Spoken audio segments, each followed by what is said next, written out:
L'OM. Alors l'OM, avant que tu détailles ton avis du soir, info importante tout de même, l'OM a recruté un directeur sportif adjoint. Mais oui. Que l'on connaît, Quelle puisqu'il a été consultant chez nous sur RMC Mais Sport. on a bossé avec lui. Federico Balzaretti. Alors Balzaretti a joué avec Benatia à Rome, donc ils se connaissent bien. Balzaretti, il était bon comme consultant chez nous. Alors, non seulement il est excellent, mais ce pourquoi il vient. On ne savait pas forcément une envergure de directeur sportif. Bah, si, justement. Et là où il était assez étonnant, quand les soirées de Ligue des Champions qu'on a passées ensemble, c'était sa connaissance du foot, ok, même si. C'est pas parce que tu as été pro que forcément tu as une grande connaissance du foot, mais non seulement lui, il l'a, mais c'est surtout, tu étais là, Jean-Louis, tu te souviens, mais sa connaissance de tous les joueurs partout en Europe, c'était franchement assez impressionnant. Vraiment, le gars était une encyclopédie du moindre latéral droit au cul de l'Europe, et il vient pour ça. Parce qu'il vient directeur sportif adjoint, mais avec une équipe de scouts, donc pour, en gros, trouver les futurs talents et les mettre à l'OM. Il veut créer de la valeur marchande avec des joueurs, des jeunes joueurs. Et pour le coup, on a donc c'était un chouette type, parce que franchement, c'est super bien entendu. C'est un mec. Bonne énergie, très positif. Super énergie, positif. Vraiment, moi, j'ai que des bons souvenirs avec lui. Mais ça, à la limite, on s'en fout, c'est du perso. Mais je répète, sa connaissance du tissu de joueurs en Europe. Et pour compléter, Daniel, ce que tu dis, moi, il y en a deux qui m'ont fait cette impression-là. Donc, Federico Balzaretti et Mathieu Bodmer, qui était dans Rotten sans flamme. Et les deux avaient ce point commun, c'est qu'ils parlaient des joueurs avant de donner le nom, ils donnaient leur date de naissance. 2005. S'il est du niveau de Mathieu Bodmer là-dessus. Pour le coup, c'est très costaud. De toute façon, je pense qu'avec Mehdi Benatia, c'est la compétence qui prime. Hein. S'il est à ses côtés. Balzaretti aura un peu plus d'oseille que Mathieu Bodmer. Ouais, je pense. Oui, enfin, attends, directeur sportif adjoint. Quelque part, c'est un peu frustrant de connaître autant que Mathieu et pour finalement pas avoir les moyens. On n'en sait pas plus sur ce qu'il va faire exactement. Directeur sportif. Il va recruter des joueurs. Adjoint. Oui, mais il va s'occuper du scouting. Il vient avec une équipe de scouts. Il aura son mot à dire dans le recrutement. Voilà, c'est ça. Il va être en charge. C'est un choix de Mehdi Benatia et des joueurs. C'est quand même Benatia et Longoria qui vont décider du mercato. Oui, mais c'est lui qui arrivera avec les joueurs. S'ils le mettent là, c'est pas pour rien. Bien sûr. Et donc il quitte la Roma où il était un peu en bout de piste quand même.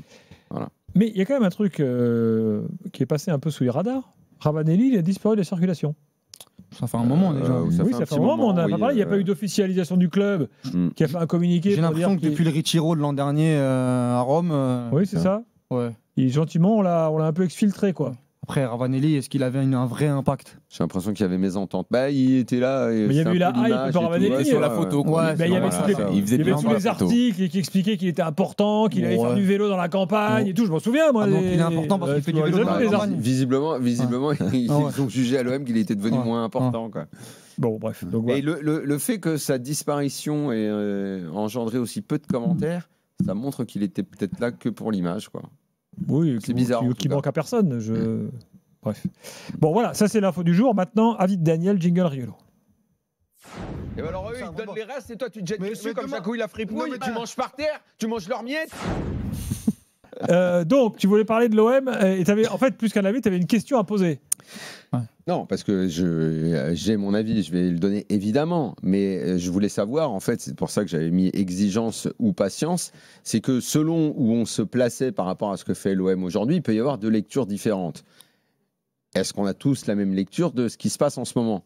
Moi, l'OM, puisque Walid, tout à l'heure, tu disais, ouais, qu'est-ce qui t'intéresse encore et tout, ça fait encore partie, évidemment, avec le PSG, sauf que le PSG, je décale mon intérêt dans le temps, puisque c'est eux qui nous ont forcé à décaler l'intérêt dans le temps, avec ce qu'ils nous ont proposé l'année dernière. D'abord, on n'est pas bon, ensuite, on écrase tout le monde. Donc, forcément, tu leur donnes crédit de dire, écoutez, on va attendre janvier pour que vous nous régaliez. En attendant, on expédie les affaires courantes. Lyon m'intéresse toujours autant dans l'exigence, parce que je sais qu'il y a une communauté de supporters qui attend toujours que Lyon donne quelque chose. Et évidemment, il y a l'OM. L'OM, pour moi, ça doit toujours être le summum de l'exigence. Donc, je ne changerai pas d'avis là-dessus. J'ai toujours de l'exigence par rapport à l'OM. Surtout quand on fait un recrutement qu'on a jugé unanimement bon et que je continue de penser bon. Et quand on sort d'une semaine que j'estime médiocre. Et qu'on me dise Oui, mais regarde au classement, on va vérifier le nombre de points. 22. On est là comme ça. Tu sais, sur le classement, on regarde. Hop, alors. 2 points du PSG, 24. Attends, il faut en être sûr, Walid. Ouais. On va bien regarder. On est à 2 points du PSG. On a une différence de but qui est intéressante. On a la meilleure attaque. Voilà. Donc, tout va bien. Ben, je sais pas, moi, si tout va bien. Je suis pas en train de dire que tout va mal. Moi, je dis pas que tout va mal. Je suis pas en train de les enfoncer. Je suis pas en train de dire c'est mort. Je suis juste en train de dire que, et je vais répéter ce que j'ai dit la dernière fois, j'ai du mal avec la théorie du changement permanent. Je n'ai pas d'exemple dans le foot. Je vais leur dire, tu peux me ressortir la théorie Guardiola si tu en as envie. Je n'ai pas d'autres exemples. Ce soir. De quoi ? Je vais la laisser ce soir, ouais. De côté. Je n'ai pas, moi, d'exemple d'équipe et de schéma qui changent aussi souvent. On me dit il y avait beaucoup de blessés. Ok, il y a beaucoup de blessés, mais je crois qu'on a joué que contre Angers et Auxerre. Et que ces 2 matchs-là, ben finalement, ils jettent un voile qui n'est pas beau sur ceux d'avant. Sur les 2 autres matchs sur lesquels on avait été indulgents, Lens et le Sporting. Tu sais, c'est toujours pareil. Les matchs qui suivent disent des choses sur les matchs d'avant. Ben là, ces 2 matchs-là, ils me disent quelque chose qui ne me plaît pas sur les matchs d'avant, sur lesquels on avait été indulgents. Donc j'en reviens. Les 2 matchs-là, c'était lundi dernier où je disais je ne crois pas au truc de tu changes tout le temps ton schéma, tes intentions, on ne les comprend pas trop. Un coup tu joues à 3, un coup à 4, un coup avec 2 attaquants. Là, on en avait 2. Là, on en avait 2 parce que le Robinho Vaz, il est en ce moment, c'est la hype du moment. Je continue de ne pas comprendre ce que fait Aubameyang. Et ça, c'est depuis qu'il est arrivé. T'aimes pas Aubameyang ? Je trouve pas que ses performances me plaisent. Je trouve qu'il est mieux dans le jeu que dans la finition. Moi, je trouve qu'il croque un peu trop, mais dans le jeu, dans les remises, il est souvent intéressant. Moi, je trouve qu'il est trop utilisé, puisqu'on est là-dessus. Après, normalement, il devait être là pour rentrer une demi-heure en fin de match. Elle te tue la rotation. Oui. Okay. Oui, mais à l'arrivée, il joue plus qu'est-ce qu'il devrait. Il y a des explications et j'accepte vos explications. Je trouve que ses performances, son nombre de buts pour un attaquant, c'est quand même un critère très important. Je le trouve pas assez décisif. On me dit ah ouais, mais samedi, il manque un tel, il manque Pachao. Oh, Pachao, il y a 3 semaines. Il est titulaire, pas titulaire. Oui, titulaire parce que 35 millions, donc titulaire de force. Mais il nous avait pas encore éclaboussé. Donc après, il a éclaboussé parce que l'Ajax et parce que la frappe enroulée contre le Sporting. Bon, ok, très bien, mais donc attends. Moi, pour l'instant, je suis pas un grand fan. Donc il te manque des titulaires. Ben, je croyais que la Greenwood était prêt. Non mais attends, je croyais que ça c'était à partir du moment où tu fais autant tourner et que tu peux changer les équipes et tout, et qu'on te dit c'est le collectif qui prime, c'est pas, il y a pas d'individualité, donc il y a pas de titulaire. Ouais, mais là, y a beaucoup de donc il y a des titulaires ou il y a pas de titulaires. Coup, y a beaucoup en fait, moi c'est les histoires, moi c'est toujours pareil. C'était comme l'année dernière. Moi c'est les histoires qu'on te raconte et la réalité. Moi c'est toujours ça. Moi c'est mon grand truc, c'est qu'est-ce qu'on te dit, qu'est-ce qu'on voit. Et donc qu'est-ce qu'on te dit ? On me dit plutôt soyez patient, il nous manque du monde. Il fait ok, moi de toute façon ça mange pas de pain d'être patient. La réalité, elle est qu'ils ne sont qu'à 2 points du PSG et que rien n'est mort en Ligue des Champions. Et toi, qu'est-ce que tu dis ? Ils se mettent une pression, je trouve, énormissime pour le match de mercredi. Tu me diras que c'est un peu pareil avant l'Ajax. Ils avaient très bien répondu. Donc, je vais attendre qu'ils me répondent positivement avec un beau WhatsApp, avec des fleurs et des buts. Après, avant contre l'Ajax, qui est malade. Ils battent quand même le PSG et Strasbourg avant l'Ajax. C'est pas la même dynamique. Néanmoins, il y avait une pression en Ligue des Champions. Oui, bien sûr, oui. Il fallait gagner ce match-là. Je trouve que là, elle est presque accentuée contre un Atalanta qui est franchement pas. Ils reviennent bien. Pas fringant. Ouais. Avec le retour de Lookman, même s'ils ont perdu ce week-end. Mais il y a plusieurs choses dans ce que tu dis. J'aimerais que Walid puisse prendre la parole. Je vais juste te dire que moi, je maintiens une exigence.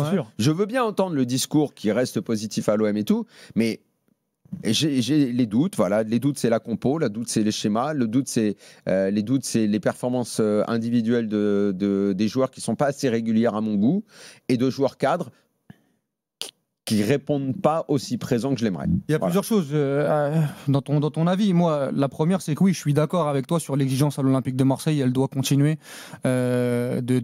d'exister et sur les derniers matchs, c'est vrai que le contenu n'est pas bon, notamment Angers et Auxerre. Maintenant, j'explique beaucoup plus Auxerre que Angers, parce que Auxerre, dès la compo de De Zerbi, j'attendais rien dans le jeu, parce qu'il nous envoie une compo bricolage avec Aguerd qui se blesse juste avant, avec Pachao et Greenwood complètement cramés, qu'il essaye de préserver contre l'Atalanta, parce qu'il venait de jouer contre le Sporting, contre Lens et contre Angers, qui nous met une compo pour moi qui veut rien dire. Le duo Robinho-Aubameyang animé de cette manière-là. Est-ce que c'est normal ça? Ah non, c'est pas normal. Mais moi, à ce moment-là, quand il envoie cette compo, je me dis, ok, il n'y a plus de jeu, De Zerbi Ball, etc.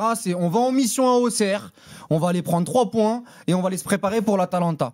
Avec les blessures. C'est comme ça que je lis le match. Et au final, heureusement que Rouli est encore là sur le match, parce que le match, il est médiocre. Parce que, hormis le but...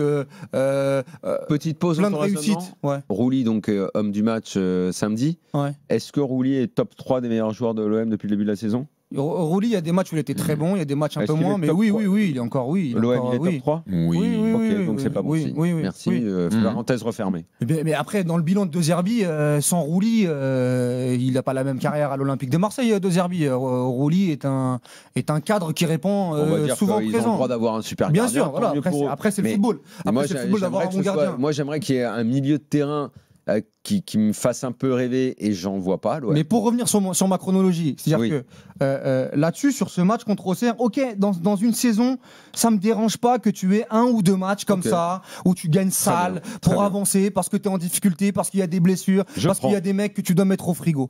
Maintenant, la réalité, c'est que moi, il y a des choses où je suis d'accord avec toi. T'en avais parlé la dernière fois sur la rotation. Moi, c'est pas la rotation le problème, parce que dans une équipe qui doit jouer tous les 3 jours, avec des joueurs qui redécouvrent ou qui découvrent cette exigence de la Ligue des Champions et de la Ligue 1, tu es obligé de faire tourner. Par contre, là où je suis d'accord avec toi, c'est le fait que quand ça va pas, De Zerbi, il se complique la tâche. Voilà. Il a un peu la main dans le slip. Il veut gagner le match. Et voilà, il a un peu la main dans le slip. Il veut faire, entre guillemets, il veut faire l'intelligent. Voilà, pour qu'on dise c'est super, c'est extraordinaire De Zerbi, sauf qu'on sait, on a compris De Zerbi. Et il y a des matchs à un moment donné où, tu vois, par exemple, Murillo sur le match contre Auxerre, il l'a mis à l'extérieur, piston. Et comme par hasard, il fait les différences. Alors que Murillo qui est l'un des meilleurs. Non mais alors que sur les 3 derniers matchs, il le met à l'intérieur dans son jeu façon Hakimi, Luis Enrique, et ça fonctionne pas avec Greenwood. La rotation ne me gêne pas. Ce qui me gêne, c'est qu'on change les façons de jouer. Le PSG l'année dernière, tout ce qui m'a gêné, qui était incompréhensible, c'est quand tu changeais. Non, mais on a compris, on va pas refaire le débat de la semaine dernière. On a compris sur ça, sur le PSG. Sur toi, pour toi, c'est les mouvements perpétuels, c'est pas les choix d'hommes. Que tu changes l'homme, mais que l'intention, le schéma, le jeu soit le même. Et là, je vais aller dans ton sens. Mais moi, le problème, c'est que De Zerbi, il y a un moment où si ton équipe elle est un peu dans le dur, mets-moi un truc simple, mais pas ce qu'on a vu samedi. Mets-moi une défense à 4, avec des latéraux qui ne montent pas tout le temps, mais qui dédoublent quand il le faut, avec Palmieri ou avec Pavard. Mets-moi un milieu de terrain, si tu veux, béton, mais qui peut contrôler une zone, et derrière, donne une liberté aux 4 attaquants devant pour faire la différence. Et souvent, encore une fois, même quand ça va pas, ils se compliquent la vie. Et moi, je vais attendre, parce que comme toi, j'étais très indulgent après Sporting et Lens, parce que moi, je vais pas mentir aux gens. Il y a des choses que je vois au stade. J'étais à Bollaert, je vais pas dire c'est de la merde, alors que je vois que pendant 25 minutes, 20 minutes, t'es supérieur à Lens avec un football vraiment de grande qualité. Maintenant, j'ai aussi compris avec cette période qu'en fait à Marseille, tu peux pas te construire dans la défaite. Tu peux pas venir et dire oui, là, c'est une défaite encourageante à l'Olympique de Marseille, c'est pas grave. Parce que tu te rends compte qu'en fait. Celle contre le Real avait été un peu bien sûr, mais ce que je veux te dire, c'est que tu vois derrière que contre Angers, tout de suite, tu te mets un petit feu après Lens. Et après Angers, tu te remets un petit feu à Auxerre. Et tu vois que 3 matchs après, alors que tu étais sur une dynamique positive, tu reconnais plus l'équipe. C'est-à-dire qu'il n'y a plus de certitude. Alors oui, il y a les blessures. Oui, il y a un tas de choses. Parce que moi, j'ai sous-estimé aussi le fait que dans le recrutement, qui reste très bon, mais Aguerd, il a une nouvelle réalité. Il joue tout depuis le début. À West Ham ou à la Real Sociedad, il n'a pas joué la Ligue des Champions et c'est un joueur, très bon joueur, mais qui a déjà eu des pépins physiques. Aubameyang, 37 ans ou 36 ans, il peut pas tout enchaîner. Un Pachao, il était à Feyenoord, c'est pas la même réalité qu'en Ligue 1 et qu'en Ligue des Champions. Greenwood, il n'a pas joué la Ligue des Champions depuis Manchester United. Je sais même pas s'il a joué à Manchester United. Højbjerg, il a 1 an ou 2 ans de plus. Et ça, en fait, quand t'as pas à mettre Traoré, quand t'as Balerdi qui se pète, quand t'as tous ces joueurs-là qui manquent dans cette rotation, tu vois une équipe cramée. Et moi, contre Angers, les 10 dernières minutes, tu vois les mecs, ils sont tous crampés. crampé de la dynamique. Et ça, c'est vrai que comme pour Monaco, moi, je ne le comprends pas. Je comprends pas comment on est quoi ? On est quel jour ? On est le 3 novembre, 4 novembre, 3 novembre. T'as un effectif qui est déjà soit blessé. Alors oui, tu peux avoir un manque de chance sur Gouiri, sur un tel. Mais c'est pas normal d'avoir une équipe soit cramée, soit blessée déjà le 3 novembre. Et t'as une semaine qui est déjà très importante avant la trêve, où contre l'Atalanta, tu peux pas te louper. Parce que ton bonus, tu l'as mangé contre le Sporting. Et il faut gagner en championnat. Et il faut gagner contre Brest. Brest qui montre un visage qui est ridicule. Ils ont une 2 paires au Havre et ils ont fait 0-0 contre Lyon. Donc la réalité de l'exigence, moi je continue de la voir. Sauf contre Auxerre parce que j'ai l'impression que c'est un match à part.